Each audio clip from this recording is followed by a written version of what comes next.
Al-Quran datang meneguhkan Torah dan Injil kepada Bani Israel, kepada orang-orang Yahudi dan Nasrani, dan orang-orang yang zalim yang ada di antara keduanya. Bahwa Al-Quran datang meneguhkan kemudian dalam bahasa Arab peringatan-peringatan Tuhan yang datang kepada Bani Israel melalui Torah. Salam satu Tuhan. Sahabat dimanapun berada, saya mohon untuk mensubscribe, like, dan juga men-share channel kita ini. Menjelaskan kepada Nabi Muhammad, mengandung kebenaran yang membenarkan kita Torah dan juga Injil. Justru kalau menjadikan Torah itu sebagai petunjuk, sebagai cahaya, maka orang itu kudu wajib beriman kepada Al-Quranul Karim. Itulah fungsinya akal. Itulah fungsinya akal. Saya ingin tahu dari saudara ini, deteksi awal, apakah saya berdiskusi dengan manusia atau jangan-jangan saya cuma berdiskusi dengan tampilan manusia doang.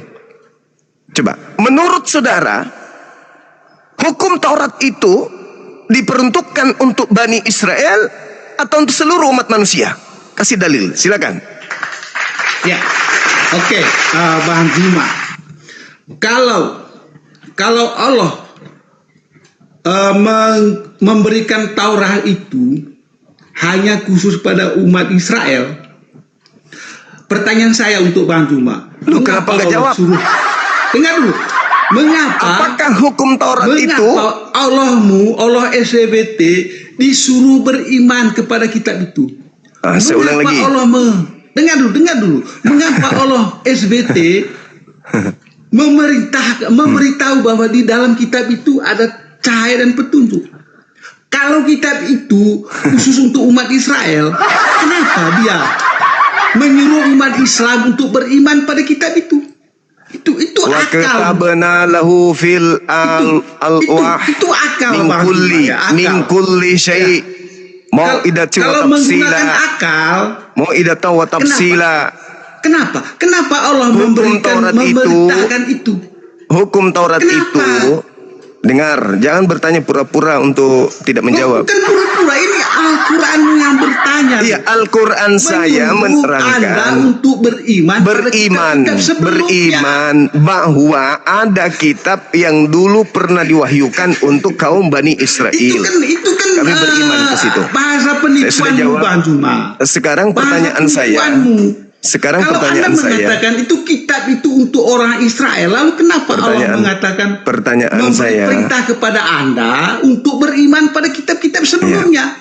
Kenapa? Beriman itu percaya kepada Taurat, bahwa Taurat itu adalah ketetapan Tuhan yang Tuhan berikan kepada Nabi Musa untuk diberlakukan kepada kaum Bani Israel. Selesai. Nah, sekarang pertanyaan saya, sejauh Anda belajar sebagai makhluk Kristen, saya nggak bisa mengatakan Anda manusia karena Anda belum memenuhi syarat menjadi manusia.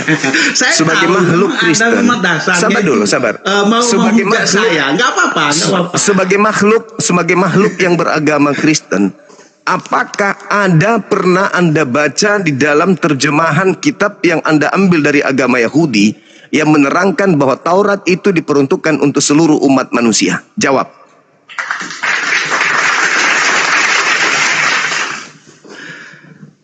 Gini Bang Juma ya. Jadi saya kira Anda ini masih lulus belum jadi manusia. Enggak lulus. Masih belum Anda nggak lolos akal. Jadi manusia. Anda tampilannya aja manusia. Anda nggak lolos. Pertanyaan saya ulang. Ini yang ketiga kalinya nih. Allah mengatakan ini yang ketiga kalinya nih. Kitab sebelumnya. Ini yang ketiga kalinya saya tanya. Apakah ada di dalam terjemahan kitabnya Yahudi yang Anda ambil bahwa kitab Torah itu diperuntukkan untuk seluruh umat manusia sehingga umat Islam harus mengharamkan onta? Jawab, silakan. Ini yang ketiga kalinya. Jadi ya benar apa kata Bang Cuma bahwa Taurat itu hanya untuk umat Israel. Ya. Dengar dulu. Saya mau jelaskan Bang Cuma. Itu untuk umat Israel Taurat, ya toh. Terus ya, Injil untuk pengikut Yesus kan Injil. Nah sekarang pengikut pertanyaan Nabi saya Isa alaihissalam, jangan pengikut Yesus. Kalau Taurat, dengar dulu. Kalau Taurat itu khusus untuk umat Israel, lalu kenapa Allah memberi perintah pada Bang Juma untuk beriman pada kitab itu? Ya. Mengapa? Oke, saya jawab ya. Mengapa? Dan mengapa saya jawab. Dan mengapa Allah memberitahu kepada Bang Juma di dalam kitab itu ada petunjuk dan cahaya? Ya, saya jawab. Mengapa? Silakan. Sebenarnya kalau Anda berakal, Anda sudah paham jawaban saya dari tadi. Makanya Anda harus berakal di sini. Kenapa Allah memberi perintah kepada Juma untuk Udah kelihatan kamu udah keok. Kamu hanya mutar-mutar aja. Jawaban saya tadi sudah saya terangkan. Wa katabna lahu fil alwah min kulli syai'. Udah aku jelaskan tadi, dalam Torah itu ada pelajaran segala sesuatu sebagai ilmu dan juga sebagai penjelasan dalam segala hal yang ada pada zaman Nabi Musa. Dan segala hal yang diterangkan oleh Torah sebagai pelajaran dan penjelasan untuk segala hal kepada kaum Bani Israel. Halo, semangat siang. Hormat diberi Bang Suma. Ya, siap. Saya sebelumnya akun saya Leslie ya, sudah sering dengan Bang Suma ya. Siap. Oke, jadi saya dari salam dari Kota Kupang, saya Protestan. Baik, Rahmat Bang Suma, saya pikir luar biasa. Siap. Jadi apa ya, tema kita apa ya? Apa fungsi akal dalam beragama? Itu Bang. Bang Suma gini ya. Siap. Dalam batas kemahakuasaan Allah, akal kita kan tidak bisa menjangkau. Ada hal-hal yang menjadi misteri kekuasaan Allah ya. Saya bumi ini ya bulat, alam ada matahari, ada bulan. Jadi ada batas di mana akal kita tidak bisa menjangkau apa yang dikehendaki Allah dalam kehidupan kita. Dalam kehidupan keimanan kita ya, termasuk yang bersaudara muslim. Saya terus tahu kita orang NTT dan luar biasa sekali, kita banyaklah dengan bersaudara muslim. Jadi yang penting paling utama dalam kebersamaan itu kita tidak mungkin menjelaskan bahwa kita datang dari Allah yang berbeda ya. Ini ya Bang Suma ya. Allah kita kan satu aja, satu, pemilik hidup ini satu ya. Tapi keimanan kita menjelaskan ya jalannya berbeda. Tetapi ujungnya Bang semua datang dari Allah A, aku datang dari Allah B, mungkin masalah yang di bawah semua datang dari Allah C. D. Tidak mungkin cuma satu pemilik hidup ini. Jadi bagaimana kita melengkapi kasalah keimanan kita? Kita berpikir bahwa memang satu Allah saja, tidak ada pilihan seperti itu ya. Coba Bang semua. Oke, baik. Siap. Jadi, iya. Ketika kita berbicara mengenai sebuah keyakinan, kita semua yakin Tuhan itu ada, ya. Ada, ya, betul. Hanya saja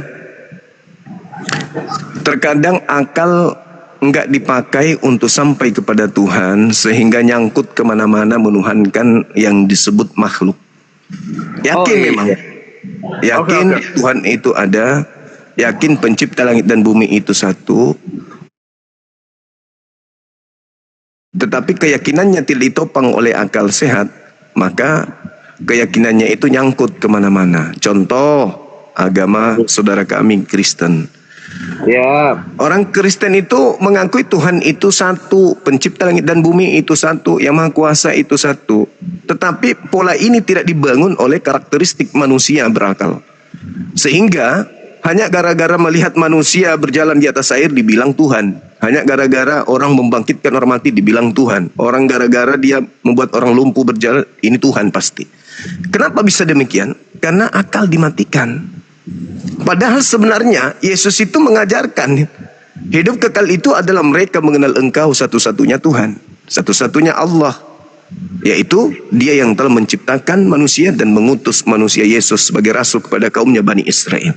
Nah inilah makanya fungsi akal itu adalah bagaimana menetralisir kehadiran manusia di bumi ini untuk sampai kepada Tuhannya tanpa ada embel-embel doktrin dogma dari kepercayaan keturunan, kepercayaan yang berasal dari buatan-buatan manusia. Oleh karena itu, Abang, ketika Abang saya ini mengatakan bahwa Tuhan kita sama, ya saya katakan betul. Pencipta langit dan bumi yang menciptakan kita itu sama, tapi sembahan kita yang berbeda. Abangku menyembah makhluk, namanya Yesus. Sedangkan Yesus sibuk menyembah kepada pencipta yang dia sebut Bapa.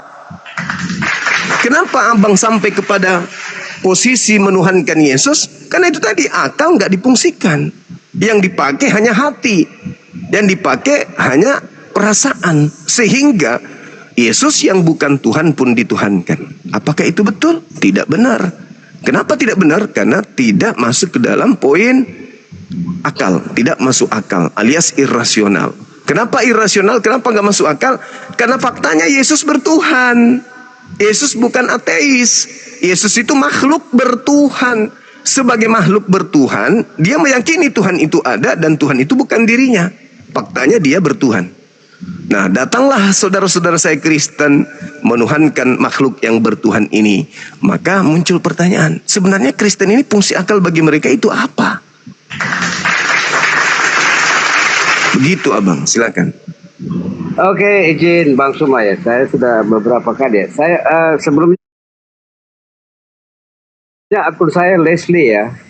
Besar semua ya. Bang Suma sudah berapa kali diskusi ya. Tapi saya menaruh hormat kepada Bang Suma, banyak pemikiran yang kritis ya, dan itu luar biasa banget ya. Saya menaruh hormat. Tapi memang menempatkan Yesus, Bang Suma tahu ya, Bang Suma tahu bahwa orang Kristen mereka Yesus sebagai manusia dan dia adalah Allah itu sendiri ya. Berbagai mujizat Bang Suma sudah jelaskan tadi, saya pikir sudah jelas, banget lah. Tetapi yang paling utama Bang Suma ya, dalam Yohanes 1 kata Mas firman itu menjadi manusia. Kata Bang Suma punya Quran kan Yesus itu kan kalimatullah, kalamnya Allah itu sendiri ya. Kemudian dia terkemuka dunia dan akhirat. Kemudian dia adalah jalannya lurus dalam surah As-Sukuk ayat 43 dalam 1 ya. Kemudian apa lagi, banyak hal lah. Artinya ini satu nabi yang istimewa banget ya. Oke, sepakat utusan, oke, setuju banget. Utusan hamba Allah, oke, sepakat ya. Sepakat, tapi segala yang dia selama menjalani dalam perjalanan hidup di dunia kan selalu dia pertaruhkan Bapa yang menghendaki itu. Aku berkata demikian. Doa di Taman Getsemani sebelum penyalipan, kalau boleh cawan ini berlalu tapi bukan atas kehendakku. Di 7 perkataan Tuhan Yesus di kayu salib ya, Allahku, Allahku, mengapa engkau meninggalkan aku?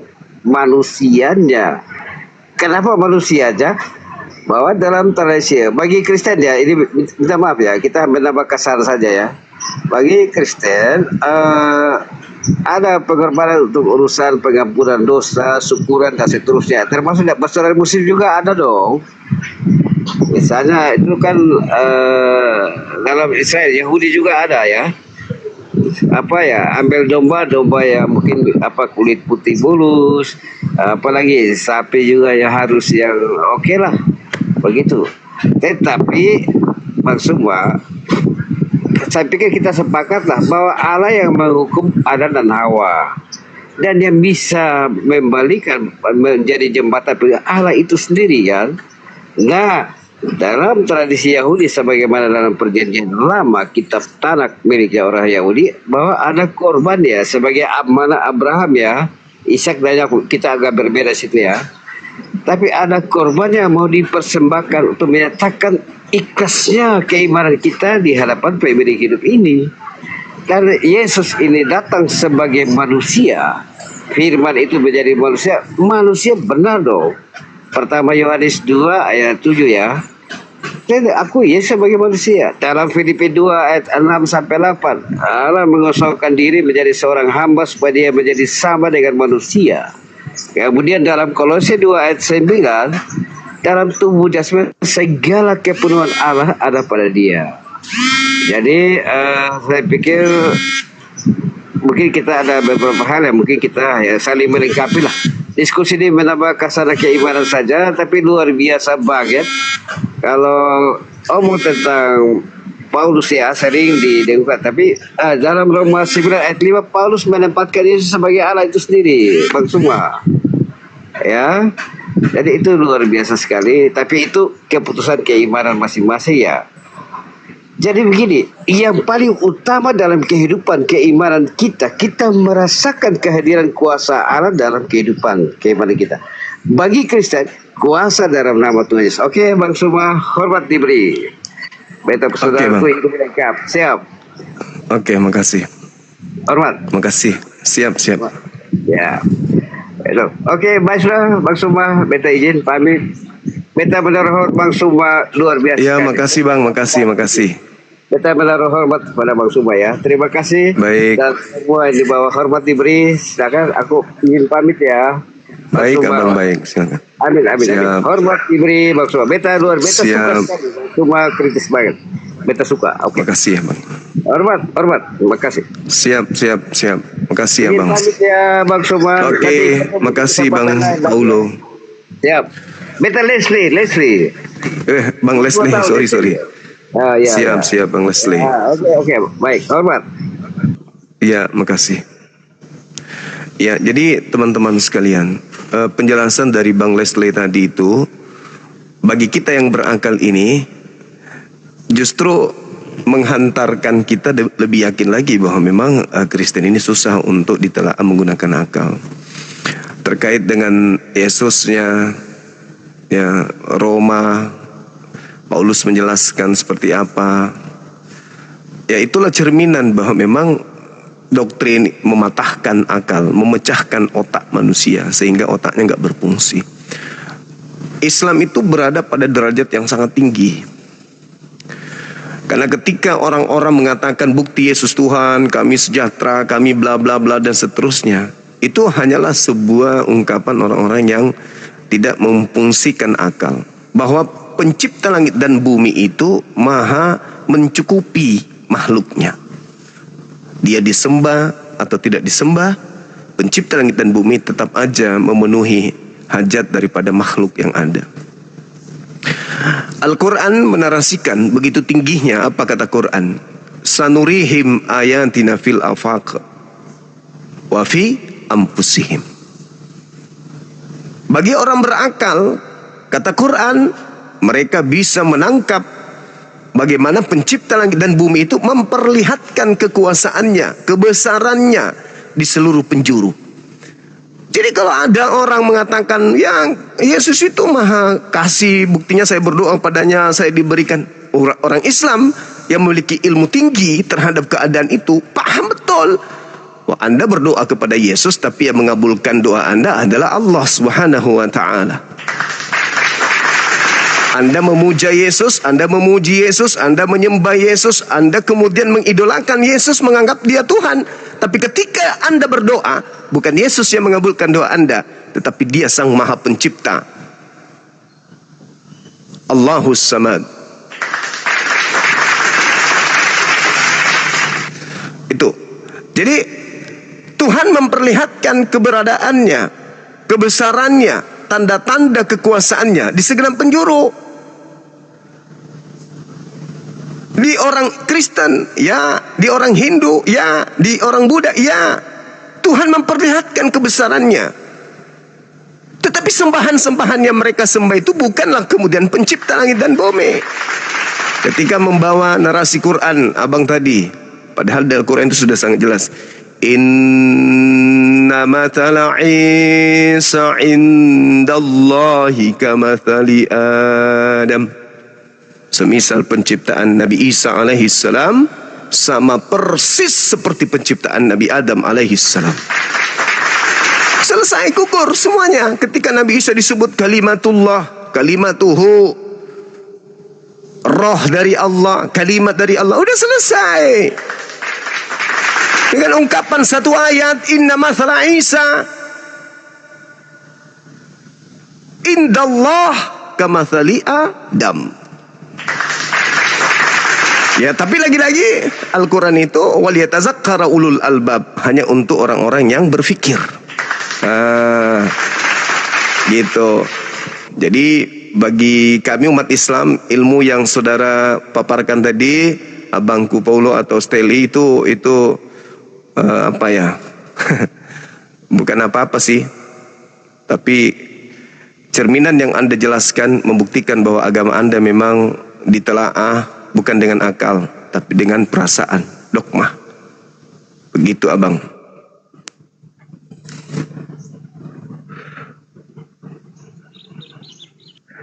Semangat siang. Halo Bang. Katolik, Protestan, Islam Bang. ada yang ingin disampaikan? Gak ada Bang, mantap. Oh, Makasih Bang. iya, Mantap Bang. iya. Ada lagi? Halo Bang, Ya, halo, Katolik, Protestan, Kristen Bang. silakan buka kameranya. Cuma mau bertanya beberapa pertanyaan Bang, kan saya Iya. sudah ada apa ya? Kayak sudah ada hidayah lah. Selama ikutin vlog-vlog Abang nih, debat-debatan Abang. Cuma masih kayak ada keraguan Bang. Keraguannya di orang tua atau keluarga Bang. Iya, adek ini boleh buka kamera enggak? Masih ada rasa takut. Bentar Bang, aku pakai baju dulu. Boleh, boleh. Ya nggak apa-apa. Itu hampir seluruh saudara kami Kristen yang telah menggunakan akal mengalami kondisi yang sama.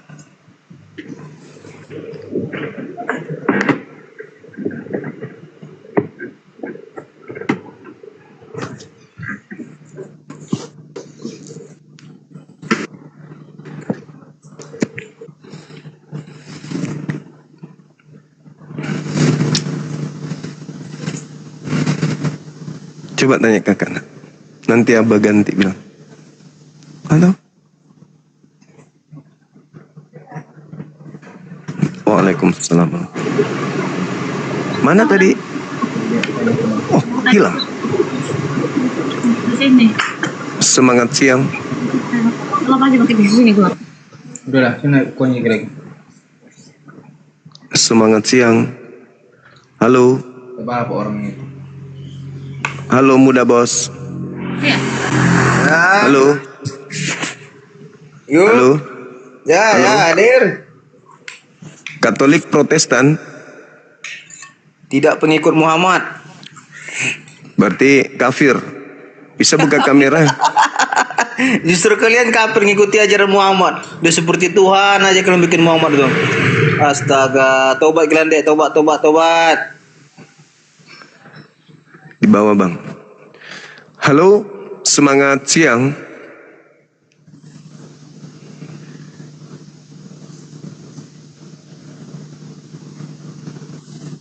Silakan teman-teman non-muslim ajukan permintaan.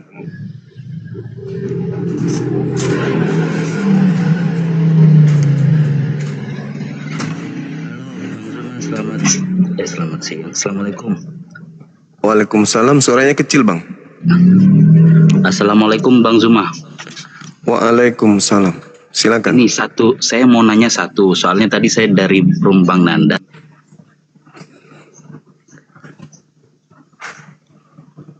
Semangat siang. Halo. Teman-teman non-muslim ajukan permintaan. Saudara muslim tahan dulu ya. Kita naikkan yang non-muslim dulu. Kita diskusi dengan non-muslim. tema kita ini.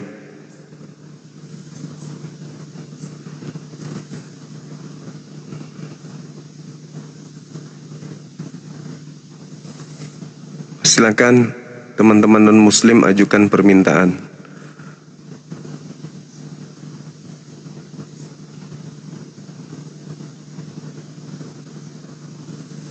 Yang muslim batalkan dulu permintaannya Bang ya. Kita diskusinya dengan non-muslim dulu. Iya, silakan.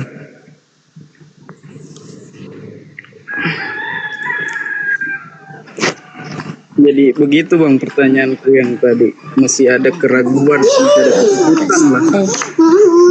Dia mana? Iya. Halo, sabar dulu, kita sapa yang lain dulu. Halo saudara Mori. Mori Katolik Protestan. Halo. Iya, halo. Katolik Bang. Boleh buka kamera? Silakan.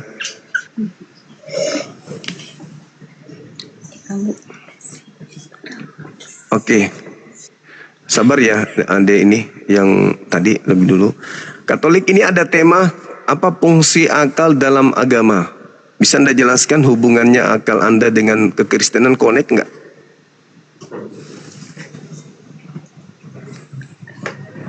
Waktu nih Bang. Iya, connect nggak antara akal Anda dengan agama Anda?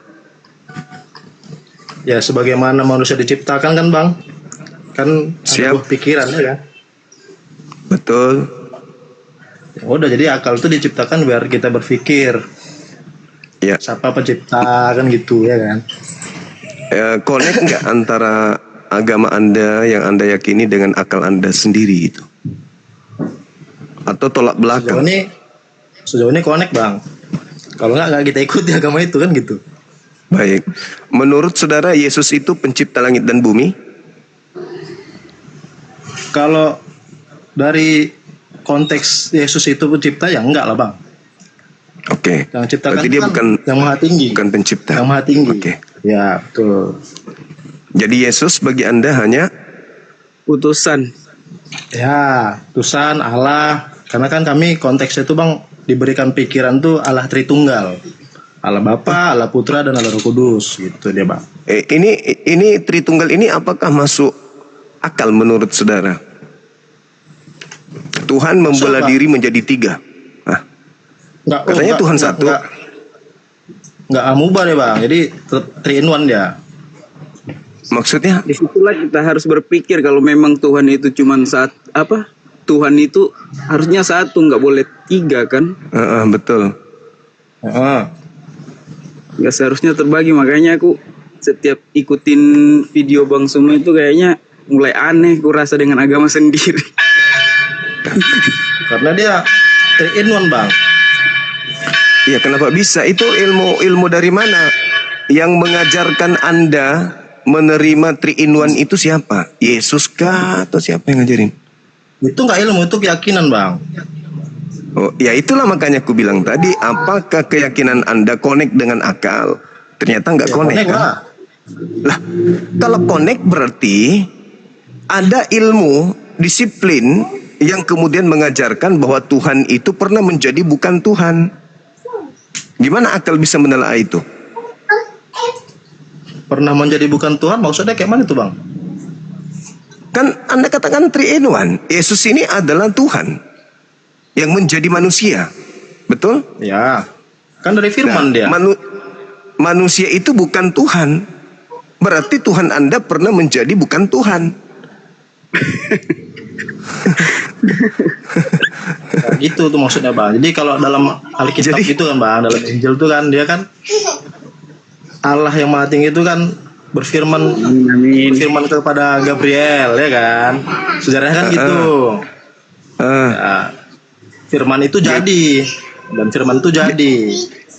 Ya, sama seperti ketika Tuhan berfirman, jadilah matahari, maka firman itu jadi matahari. Betul. Firman. Nah, berarti matahari dan Yesus posisinya sama kan? Ya, dia memang sama-sama ciptaan, Bang. Sama-sama ciptaan. Cuman kan terkhusus ini. Kenapa bisa terkhusus? Berarti Anda mentigakan Tuhan. Enggak, tetap belum satu, Bang. Lah, kalau satu ya kenapa Yesus juga ikut di situ?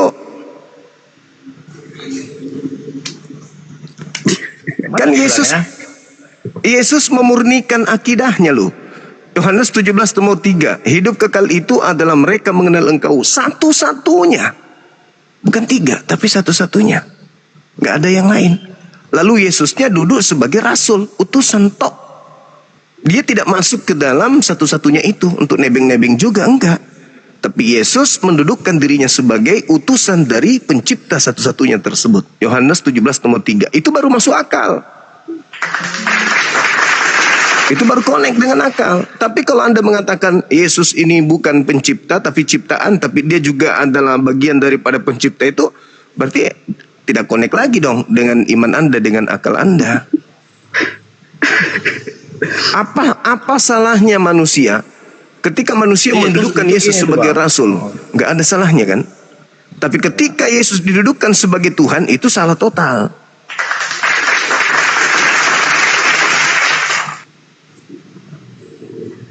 Jadi kepercayaan Anda ya irasional. Begitu Bang. Iya, karena dia sebenarnya kalau iman tuh dia nggak pakai akal Bang, nggak bisa dikonekkan dia sama akal. Sama kayak sejarah itu kan Bang. Kayak dibilang apa salah itu. Manusia tercipta dari apa? Diciptakan dari kera kan gitu kan?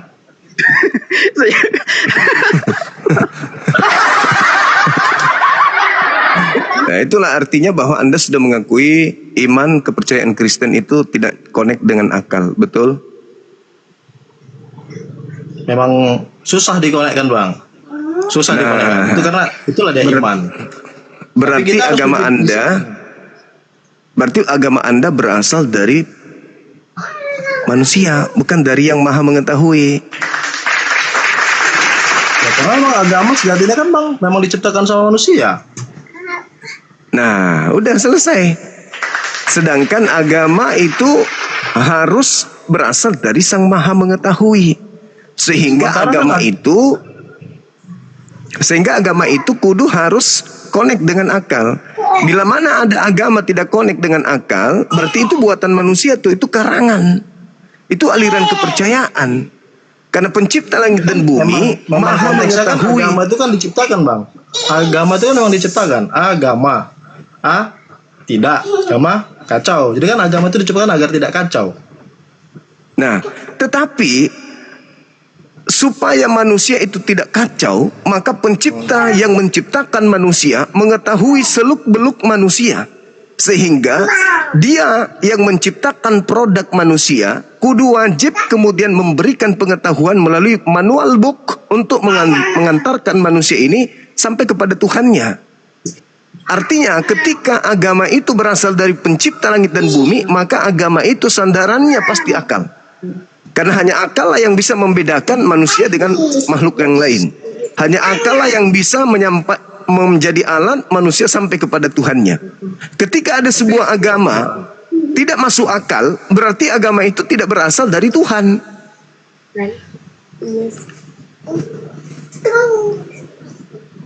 Tapi kan semua yang diciptakan kan memang dari Tuhan Bang. Semua yang diisi di dunia kan diciptakan Tuhan yang diciptakan. Gimana itu? Iya, betul. Tapi agama yang Anda anut ini adalah agama yang tidak dibuat oleh Tuhan. Keyakinan yang dibuat oleh manusia. Bukan manusia dibuat oleh siapa? Tuhan. Ya udah, sejalan itu. Oh enggak dong. Sekarang saya tanya kepada saudara. Menurut saudara nih, kita buka-bukaan aja. Menurut saudara, janganlah, apakah Buddha itu berasal dari ajaran Tuhan? Buddha itu ajaran Tuhan langit dan bumi? Menurut saudara sebagai seorang Kristen? Kalau dia baik, Bang, aku rasa itu ajaran dari Tuhan, Bang. Karena Tuhan ngajarkan yang baik. Wah, berarti Anda sudah mengakui juga Tuhannya Buddha? Enggak mengakui sih, gimana? Saya mengakui Bang, karena ya di Indonesia aja diakui agama itu, tapi kan nggak diyakini Bang. Iya, maksud saya Anda sudah mengakui. Kalau Anda mengakui kebenarannya, berarti Anda mengakui itu bahwa Tuhannya Buddha mengajarkan manusia untuk menjadi Buddha. Berarti Anda akui Buddha ini agama benar, berarti Tuhannya benar. Bertambah lagi Tuhan Anda jadi 4. Saya nggak yakin. Ya, tapi kan nggak saya meyakini Bang. Walaupun tapi Anda mengatakan benar. Anda mengatakan itu agama benar kan? Benar. Benar lah. Benar. Nah, berarti kebenaran itu mutlak dari Tuhan, bukan? Ya. Berarti Anda mengakui Tuhannya Buddha. Dah selesai. Bertambah lagi 4 Tuhan Anda tuh. Tadinya 3, Tuhannya Buddha juga Anda akui benar. Berarti udah 4. Ya betul. Tapi kan nggak yakin aku bang. Aku yakinnya kan sama Tuhanku. Lah terus kenapa Anda mengatakan itu ajaran benar kalau Anda tidak yakini? Berarti Anda berbohong. Kalau dia selagi baik bang, yang namanya kebaikan itu pasti datangnya dari Tuhan. Kalau yang buruk itu datangnya dari benar. Nah itulah dia. Jangan salah. Segala sesuatu di atas muka bumi ini, mau kebenaran, mau kejahatan, semuanya dari Tuhan. Sumber segala-galanya itu Tuhan. Tidak ada yang lain. Kejahatan dari Tuhan, kebaikan dari Tuhan, keburukan dari Tuhan. Segala penyakit dari Tuhan. Kenapa coba bang bisa kejahatan, kebaikan, keburukan datang? Kenapa bang bisa bilang kayak gitu? Apakah Anda mau yakin bahwa Tuhan itu adalah Maha Pencipta? Ya. Berarti Tuhan menciptakan segala sesuatunya. Anda yakin? Menciptakan segala sesuatunya lah. Ya sudah, itu Anda sudah menjawabnya. Berarti segala sesuatunya berasal dari Tuhan. Tuhan yang menciptakan semua itu, penyakit, bakteri, virus, setan, jin, malaikat, semua diciptakan oleh Tuhan. Makanya untuk supaya kita tidak guncang dalam hidup ini, Tuhan menciptakan akal supaya kita itu bisa berjalan seimbang dalam kehidupan kita di tengah-tengah makhluk yang lain. Akal lah yang menjadi fungsinya. Itu dia jawabannya bang. Thank you bang, udah bang jawab fungsi akal dalam agama. Nah, terus kenapa Anda tidak menggunakan akal dalam agama saudara? Dipakai bang. Ayo. Kalau enggak kan pasti bisa bertindak jahat kita. Oke, baik. Kita uji nih, kita uji. Apakah masuk akal Tuhan turun ke bumi menggunakan sempak? Ayo. Tuhan turun ke bumi menggunakan sempak. Mana maksudnya itu bang? Ayo. Menjawab aja bingung Anda. Berarti agama Anda itu tidak masuk akal. Enggak. Maksud tujuan abang ngomong ini apa coba? Anda punya agama kan Tuhannya ada 3. Ada Yesus. Ya. Itu adalah sehakikat dengan Tuhan Anda, betul? Ya. Ya. Tuhan turun ke bumi menggunakan sempak.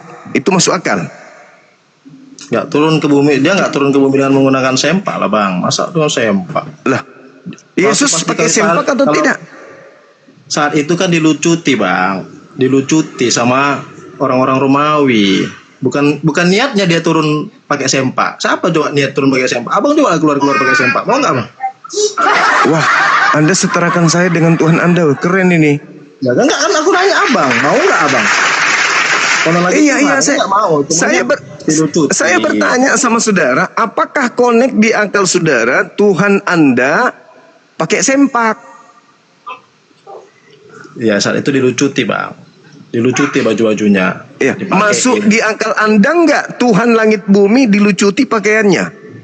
Ya, namanya dia udah disiksa seperti itu bang, memang udah suratannya. Masuk akal nggak Tuhan disiksa?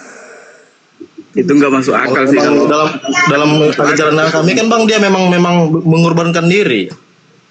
Ya, itulah makanya aku katakan, apakah masuk di akal Anda? Masuk lah, orang memang udah mengorbankan diri. Tuhan disiksa sama ciptaan. Berkorban bang. Nggak masuk akal. Gimana ceritanya pencipta langit dan bumi yang maha kuasa disiksa sama makhluk? Ya karena kan tujuannya kan untuk menghapus dosa manusia bang. Ya itu iman, itu kepercayaan, itu bukan akal. Itu tak masuk akal. Tuhan yang maha dahsyat, maha pencipta, ditampar oleh ciptaan. Itu cuman iman, itu cuman akal-akalan Anda. Itu doktrin, itu dogma namanya. Itu nggak masuk akal.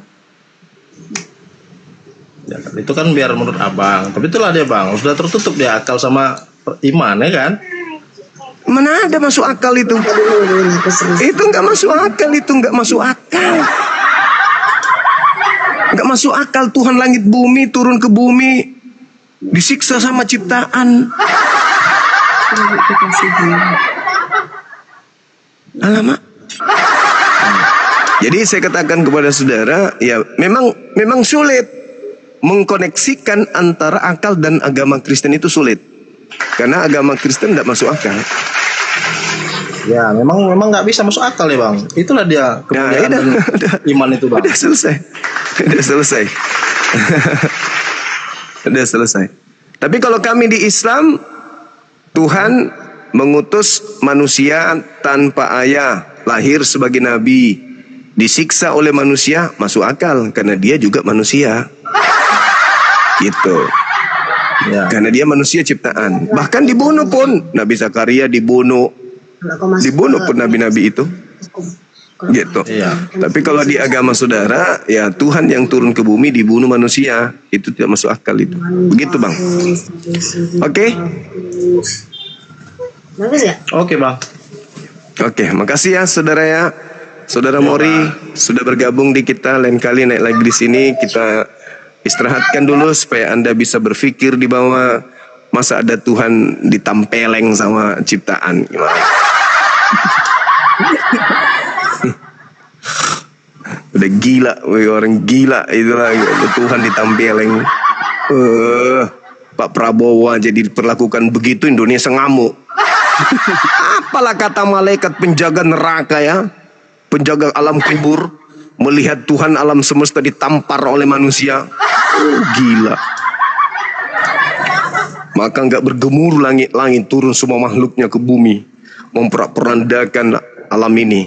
Ketika Tuhan ditampiling, tapi menyebutnya aja nggak masuk akal, apalagi benar. Ya silakan, Dinda dari Katolik ya tadinya ya. Kristen bang. Oh, Protestan. Asal dari Toraja, mayoritas keluarga Kristen semua. Cuman selama aku ikut Solat tak diomain ya. Iya. Toraja du karena akun ambek. Menarang kamu bahasa Toraja le. Paham, cuman kasih keluarnya nggak terlalu bisa. Tak mau bisa ya toh. Tak mau bisa ya. Tak mau bisa ya. Yang bisa sule banuan akan dibobok sulapekan le. Jadi posisi di mana sekarang nih? Kalimantan. Di Kalimantan bang, aku di Kalimantan di Tanjung Selor tepat. Siap. Ikut orang tua berarti ke sana? Enggak bang, merantau sendiri bang. Jadi selama, iya. Masih anak-anak merantau. Selama di sini kan nonton video abang terus nih sama pastor loading tuh. Jadi siap. Iya. Kayak agama sendiri kayak nggak masuk akal sudah di aku bang. Tapi keluarga semua kan mayoritas itu, jadi bingung juga mau pindah, takut juga rasanya, kayak ada ketakutan tersendiri lah. Nah, sekarang permasalahannya muncul. Takut kepada penguasa alam kubur atau takut kepada keluarga? Sebenarnya takut ke penguasa sih bang, takut ke Tuhan lah bang. Cuman itu poin pertama. Yang kedua, ketika adik ini masuk Islam, minimal dalam rumah tangga, dalam keluarga kita sudah ada pembawa cahaya. Bisa jadi keluarga benci, marah dan seterusnya, tapi begitu adik ini masuk Islam, mereka berpikir, apa sih Islam itu? Akhirnya mereka juga belajar sembunyi-sembunyi. Lama-lama, ketemu di masjid sama-sama sholat. Amin. Banyak yang begitu. Saya kisahkan dulu kisahku. Aku punya anak didik, sampai saya juga dimusuhin. Pernah didatangkan aparat ke rumah. Saya pas mau ke kampus disergap sama aparat, suruhan daripada orang tua dari anak didik saya itu, anak bela diri karate. Singkat cerita, dia ke Jepang kerja, sukses. Begitu pulang ke Indonesia, saya diundang ke rumahnya, saya ketemu orang tuanya, saya sudah lupa. Begitu saya masuk, orang tuanya dua-duanya lari peluk saya, cium saya punya kaki. Ada apa ini? Ada apa semuanya ini? Akhirnya begitu berdiri, singkat ceritanya diakui, nak, saya minta maaf dulu, saya pernah mukul, saya pernah ini, gara-gara adikmu masuk Islam. Sekarang saya juga sudah Islam. Tantemu juga Islam, adik-adikmu semua udah Islam. Mudah-mudahan. Padahal dulu anak didik saya itu kasihan sekali. Kasihan sampai dia harus tinggal di kampus. Makan tidak makan. Tinggal di rumah saya waktu itu. Namanya Uje. Iya. Begitu. Akhirnya dia jadi cahaya di rumah tangga. Keluarganya menjadi Islam semua. Gitu. Jadi nggak usah takut. Sandarkan kepada pencipta langit dan bumi. Ya Allah, aku menyandarkan segala sesuatunya kepadamu. Apapun yang terjadi, aku bersandar kepadamu. Serahkan kepadamu. Hidup matiku untukmu. Udah, bismillah. Udah selesai. Apalagi udah kerja di sana. Udah kerja bang, aku kerja bengkel bang. Kerja di bengkel. Alhamdulillah. Apalagi sudah bisa menafkahi diri sendiri. Bismillah. Tidak ada yang tahu ajal. Tidak ada yang tahu. Cobalah ya. Ini saya kasih analisa sendiri. Ada seorang murtadin. Ketika di bumi, dia koar-koar.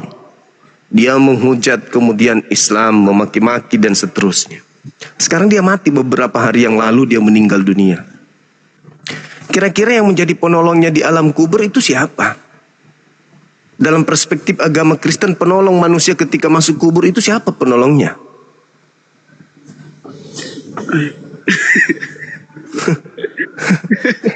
Bingung juga. Iya. Siapa penolongnya? Aku mau bilang Tuhan Yesus juga nggak bisa kan, dia juga manusia bang. Dia juga tidak pernah mengajarkan kok tentang Kristen, nggak pernah. Nggak pernah. Kata Yesus, juga. Apa kata lu? Aku mau nolong lu, enak aja lo. Emang gue pernah ngajarin lu ke gereja? Emang gue pernah ngajarin lu nyembah gue gitu? Emang lu pernah gue ngajarin lu makan babi ibadah minggu? Merasulkan Paulus? Pernah gue ajarin lu untuk mengkitabkan perjanjian baru? Kan gak pernah. Enak aja lu, kata Yesus. Tapi gue kadang mikir bang, kalau memang Yesus itu Tuhan, kenapa dia harus turun menyerupai manusia kan? Kenapa nggak langsung ini aja? Kan dia Tuhan, dia maha kuasa, dia maha bisa kan? Betul. Dan kalau Tuhan itu polanya begitu, bisa jadi makhluk, kenapa nggak tinggal aja di bumi? Nah, iya kan? Mulai ada keraguan. Iya. Jadi sekali turun ke bumi untuk menyelamatkan manusia, ya selama-lamanya di bumi aja dong. Habis dari Amerika, membuat orang Amerika menuhankan dia, pindah lagi ke Malaysia. Seluruh orang Malaysia menuhankan dia, pindah lagi ke Indonesia. Seluruh orang Indonesia sudah menuhankan dia, pindah lagi ke negara yang lain. Itu baru konsep itu betul. Tapi kalau dia Tuhan turun jadi manusia, cuman di Yerusalem, tapi gagal menjadikan Yerusalem menyembah dirinya, ya Tuhannya gagal dong.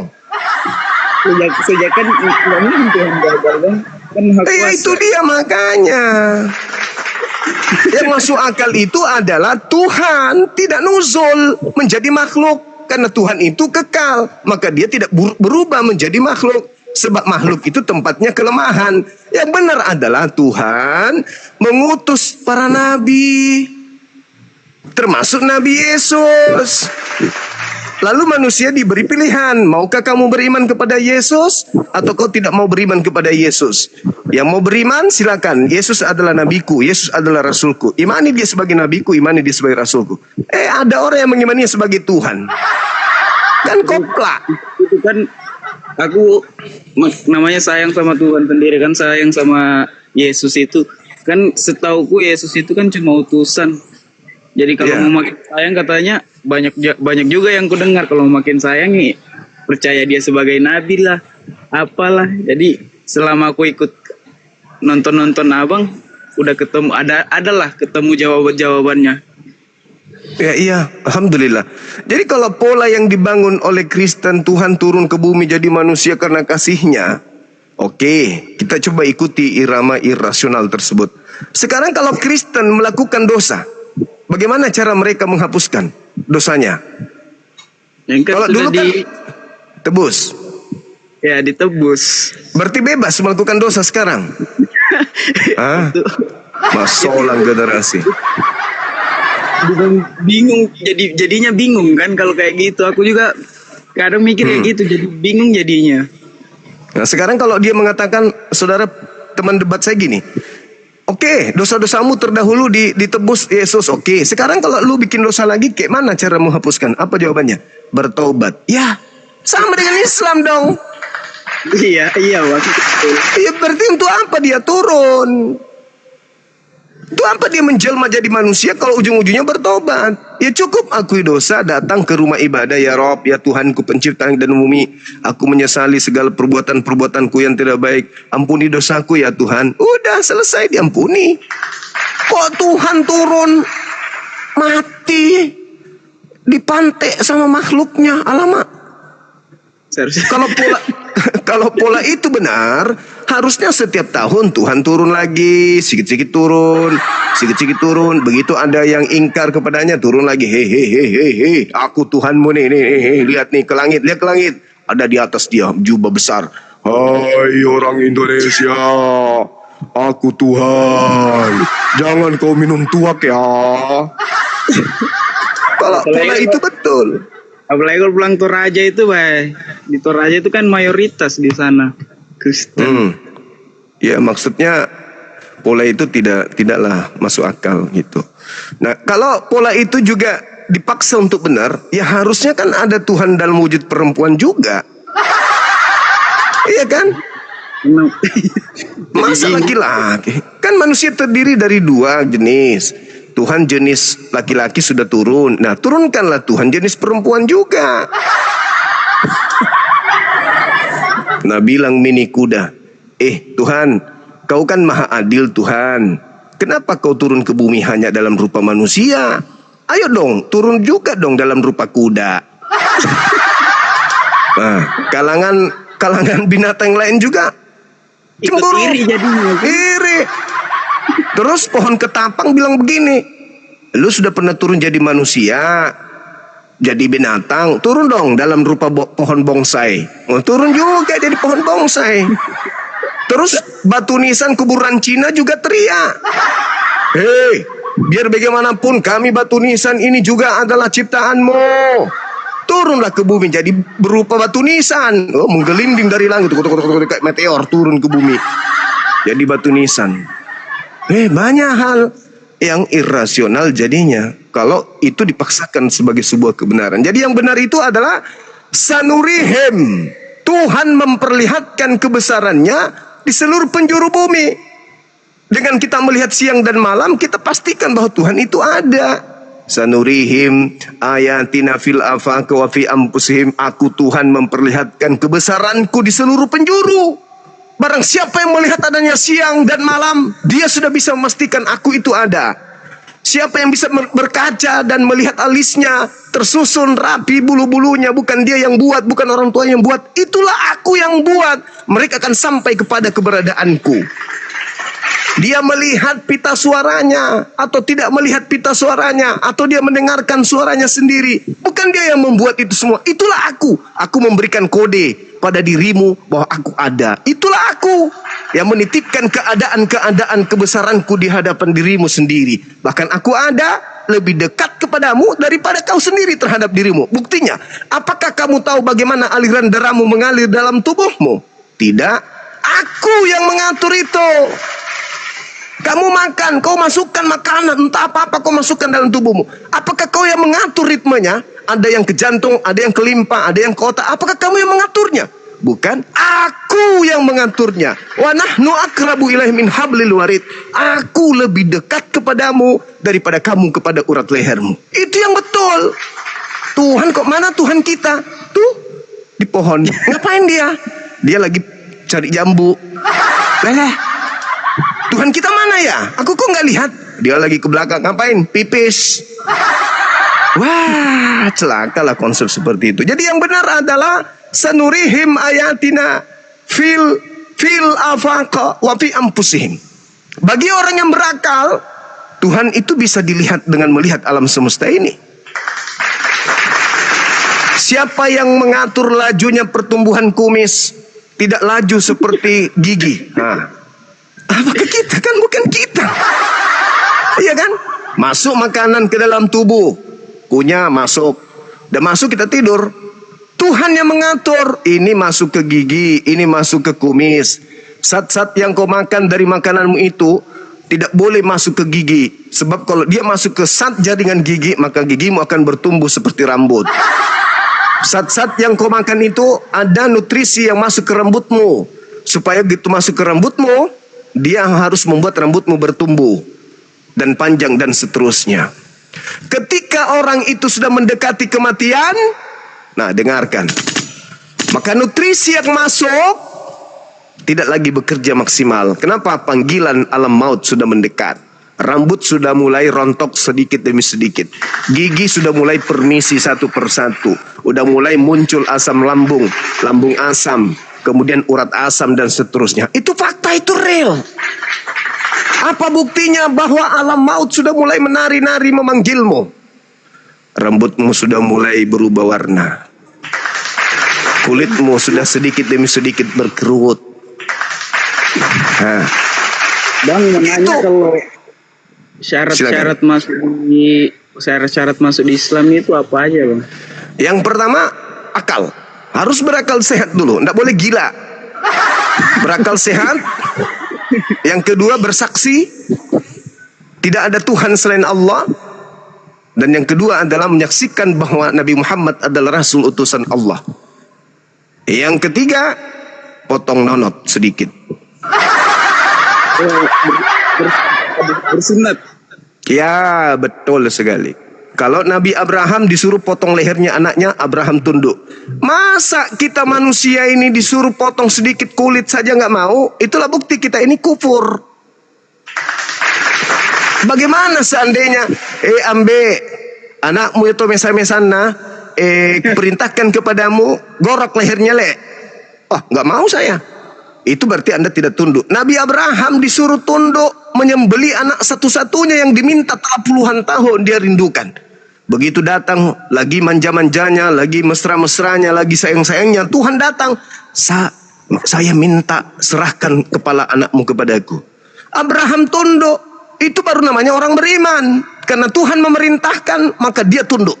Tuhan memerintahkan, bacok, potong saya sedikit itu kulit nonotmu. Karena itulah nonotmu yang akan memberikan kau kenikmatan dunia. Aku minta kenikmatan duniamu kau potong sedikit. Mau nggak kau? Enak aja. Ini diciptakan memang begini, masa mau dipotong? Berarti dia sama seperti setan. Setan disuruh tunduk sedikit aja merendahkan diri, sedikit aja merendahkan diri, sujud kepada Adam, tidak mau. Ini ada manusia, sedikit saja potong kulitnya. Padahal Tuhan sudah kasih seluruh tubuh, Tuhan kasih. Aku minta sedikit saja, secuil dari yang aku kasih. Matamu aku kasih, gigimu aku kasih, bibirmu aku kasih, kepalamu aku kasih, tanganmu semuanya aku kasih. Gratis. Aku minta potongkan saya sedikit dari apa yang menjadi hakku untuk kau berikan. Gak mau. Itulah orang kafir. Itulah iblis. Jadi kalau mau masuk Islam ya gunakan akal sehat. Saksikanlah bahwa Tuhan itu ada, langit dan bumi, pencipta langit dan bumi yaitu Allah Subhanahu wa ta'ala yang maha tinggi lagi maha suci. Yang maha suci lagi maha tinggi. Begitu.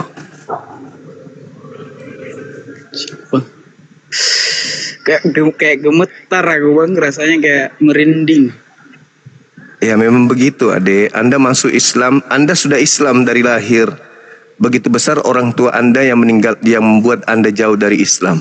Orang lahir itu dalam keadaan Islam. Islam itu apa? Tunduk, berserah diri. Anak bayi itu, kau mau apakan saja dia pasrah, dia terserah. Orang tua mau buat dia jadi perkedel pun anak-anak itu tidak melawan, dia pasrah. Sebagaimana Tuhan telah menciptakannya menjadi lemah, dia pasrah dengan kelemahan itu. Sebagaimana Tuhan menciptakan dia tidak mengerti bahasa, tidak mengerti warna, tidak mengerti bentuk, dia pasrah keadaan itu, dia muslim. Begitu dia besar, orang tua dan lingkungannya lah yang membuat kemudian anak itu menjadi Islam atau menjadi Kristen atau menjadi kafir. Nah sekarang Anda sudah dewasa. Ketika kecil Anda pasrah dikasih pakaian, tidak memilih. Orang tua kasih kita pakaian daster waktu bayi pun kita pakai. Kita nggak ada kekuatan untuk memilih. Kita dikasih makan, kita nggak pernah memilih. Orang tua kasih kita apapun kita makan karena kita masih tidak bisa memilih. Begitu juga kita dibawa ke gereja, kita tidak bisa menolak. Dibawa ke masjid tidak bisa menolak. Dibawa ke piara nggak bisa menolak. Karena semua kita berserah diri kepada apa yang ada keadaan saat itu. Begitu kita dewasa, apakah orang tua masih memilihkan pakaian? Apakah orang tua masih memilihkan makanan? Tidak, kita pilih sendiri karena sudah berfungsi akal. Kenapa pada saat agama kita tidak mau memilih? mana yang masuk akal. Sebagaimana memilih pakaian karena sudah berakal, memilih makanan karena sudah berakal, memilih agama juga harus karena sudah berakal. Ya betul. Itu. Ini masalah akhirat, masalah keselamatan loh. Kalau kita salah memilih agama di bumi ini, mati kita nggak bisa keluar dari kubur. Tuhan, kembalikan aku ke bumi, aku mau ke Islam. Nggak bisa. Apakah Islam sudah pernah datang ke kupingmu? Ya Tuhan. Apakah matamu sudah pernah melihat orang berbondong-bondong menyembah, beribadah, sujud kepadaku? Ya Tuhan. Apakah kau pernah merasakan betapa indahnya persatuan umat Islam dalam beribadah? Ya Tuhan. Kenapa kamu tidak ikut? Afala ta'qilun, afala tatafakkarun? Apakah kau tak berakal? Apakah kau tak berpikir? Kau pernah ke gereja? Pernah. Apa yang kau rasakan? Menyembah kepada Yesus. Kau tahu Yesus itu siapa? Tahu. Siapa dia? Anak manusia. Kenapa kau sembah? Kau tahu manusia itu setinggi apapun derajatnya, sehebat apapun ilmunya, pasti punya kelemahan. Menurutmu Yesus punya kelemahan enggak? Punya. Contohnya? Dia tidak bisa menahan rasa ngantuk, rasa lapar, dan seterusnya. Ya itu. Terus kenapa kau tuhankan? Sekarang kau sudah ada di alam kubur. Sedetik pun kau tidak bisa kembali ke bumi. Rasakanlah siksaanmu sampai kiamat datang, dan setelah kiamat kau akan kumasukkan ke dalam neraka jahanam, kekal di sana menjadi penggorengan neraka api jahanam. Mau? Jelas tidak mau, Bang. Ya, tidak mau. Kalau begitu kembali kepada fitrah akal manusia. Tuhan menciptakan akal. Ini analogi sederhana. Tuhan itu pemilik manusia. Tuhan menciptakan manusia dengan men-setting akalnya. Akal disetting oleh Tuhan penciptanya untuk sampai kepada poin kebenaran itu. Jadi Tuhan menciptakan akal berupa chip memori disimpan di kepala, lalu Tuhan menurunkan buku manual. Apa itu? Kitab suci. Kitab suci yang ada harus terkoneksi dengan akal manusia. Kenapa? Karena kitab suci dikatakan suci karena berasal dari Tuhan. Manusia sudah mutlak berasal dari Tuhan, tidak boleh diragukan. Yang diragukan di sini adalah kitab-kitab. Ada kitabnya Kristen, ada kitabnya Hindu, ada kitabnya Islam. Akal sudah otomatis, dia akal Islam, akal Kristen, akal Hindu, semua pasti berasal dari satu sumber, yaitu Tuhan pencipta. Yang kita ragukan ini kitabnya. Karena kitab bisa berasal dari mana saja. Cara untuk membedakan antara ini kitab dari Tuhan dan ini kitab dari manusia adalah ketika akal terkoneksi dengan kitab tersebut. Karena tidak mungkin Tuhan yang menciptakan akal menurunkan sebuah kitab yang tidak connect dengan akal yang diciptakannya. Gak mungkin. Pabrik mobil yang benar-benar bagus, yang benar-benar paten, bonafit dalam membuat sebuah karya kendaraan, sudah pasti mobil yang dikeluarkannya ini, begitu dikeluarkan juga buku manualnya, maka panduan mengoperasionalkan mobil harus sesuai dengan not, ketukan, irama, gelombang daripada buku dengan mobil tersebut.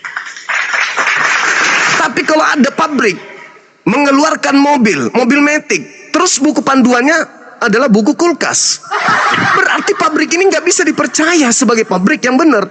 Tetapi apakah Tuhan punya kesalahan sedikit pun? Tidak mungkin. Maka akal akan sampai kepada sebuah buku, di mana buku ini dibawa oleh sang nabi, di mana nabi ini tidak mungkin memiliki kesalahan jika benar-benar dia dari Tuhan. Kenapa? Nabi tidak mungkin mengucapkan ucapan dari dirinya, melainkan ucapan dari Tuhan saja. Periksa sekarang ini, mana kitab yang selalu direvisi, diperbaiki, dikoreksi, diganti, dirubah, tambal sulam, dan mana kitab yang sejak diwahyukan tidak pernah berubah sedikit pun 1400 tahun silam lamanya. Itulah kitab yang masuk akal, yang nyambung ke akal, dan itulah kitab yang irrasional, yang tidak masuk akal. Saatnya kita memilih. Mana aku ini udah jelas-jelas dari Allah, dari Tuhan. Saya berasal dari Tuhan itu pasti. Akal saya dari Tuhan itu pasti. Maka buku yang berasal dari Tuhanku pasti terkoneksi dengan akalku, dan itu hanya Al-Quran. Kemana aku harus pergi ketika aku harus beriman kepada buku yang bernama Al-Quran itu? Ke Islam. Apa syaratnya? Asyhadu an la ilaha illallah wa asyhadu anna Muhammad Rasulullah. Itu fakta, itu real. Saya pun akan keluar Islam kalau Al-Quran itu bertentangan dengan akal saya. Itu udah pasti tuh. Sekarang begini, analogi sederhananya. Saya, Bang Suma, saya tidak sombong. Saya bukan sarjana teologi. Tapi saya belajar Bible sudah puluhan tahun. Ini buku-buku saya. Yang orang sekolah di kampus belum tentu belajar sampai mendetail kayak Bang Suma. Mereka hanya mengejar title. Mereka hanya mengejar gengsi. Aku mahasiswa loh, aku sarjana loh. Tapi kalau Bang Suma siang malam belajar ini, tanpa tendensi uang, tanpa kemudian tujuan title, ingin digelar dengan gelar pendeta atau sarjana teologi. Murni saya belajar. Nah, kalau Bang Suma saja yang belajar puluhan tahun Bible ini tidak masuk Kristen, lalu kenapa Anda masih di Kristen sementara Anda masih buta Bible? Yang paham Bible aja tidak masuk Kristen, yang ngerti Bible aja nggak masuk Kristen, lalu kenapa Anda masih di Kristen sementara Anda hanya modal khotbah gereja doang? Hanya doktrin. Untuk menyambungkan antara aliran listrik yang ada di kepala dengan aliran listrik yang ada di Bible, itu nggak bisa tersambung, nggak bisa nyala. Hati menjadi gelap, mata menjadi buta, kuping menjadi tuli. Kenapa? Karena tak ada cahaya yang menyambung ke situ. Nggak ada cahaya. Pendeta hanya gagah-gagahan ngomong, Yesus adalah Tuhan kita, begitu besar kasihnya turun ke bumi untuk matamu. Ngomong seenak perut. Mana ada Yesus pernah mengajarkan seperti itu? Yesus itu dengan darahnya kita bisa ditebus matamu. Ketika Yesus mengatakan inilah darahku, inilah dagingku, disiplin ilmu mengatakan secara logika, saat itu Yesus sedang menguji siapa di antara muridku yang akan berkhianat. Darah yang anggur digantikannya dengan darahku yang sesungguhnya. Roti yang adalah daging dijadikan menjadi dagingku yang sesungguhnya. Siapa di antara mereka? Ternyata muncul yang disebut Yudas. Yudas menggantikan roti yang adalah roti menjadi dagingnya. Anggur yang adalah darah menjadi darah beneran. Maka kemudian Yudas menggantikan roti yang hanya simbol, anggur yang hanya simbol, menjadi benar-benar darah di atas salib, menjadi benar-benar daging di atas salib. Itulah pengkhianat. Makanya Yesus mengatakan, bukankah aku yang memilih engkau yang 12? Satu di antaramu adalah iblis. Siapa iblis ini? Yang menggantikan anggur yang adalah anggur menjadi darahku, yang menggantikan roti menjadi roti yang adalah dagingku. Padahal aku sudah mengatakan kepada mereka, inilah darahku. Apa itu? Anggur. Inilah dagingku. Apa itu roti? Ada muridku yang benar-benar menggantikan roti dan juga anggur itu dengan tubuhku. Itulah pengkhianat. Jadi orang Kristen sekarang, darah Yesus matamu. Itu maksud Yesus menguji siapa di antara ke-12 murid ini yang akan berkhianat, benar-benar menumpahkan darahnya, benar-benar akan menumbalkan dagingnya. Dan ternyata Yesus mengatakan adalah sekiranya lebih baik ketika ia tidak diciptakan oleh ibunya, tidak dilahirkan oleh ibunya. Itu Yudas. Bukankah aku yang memilih engkau yang 12? Satu di antaramu iblis. Berarti yang berkhianat, yang melahirkan salib itu iblis.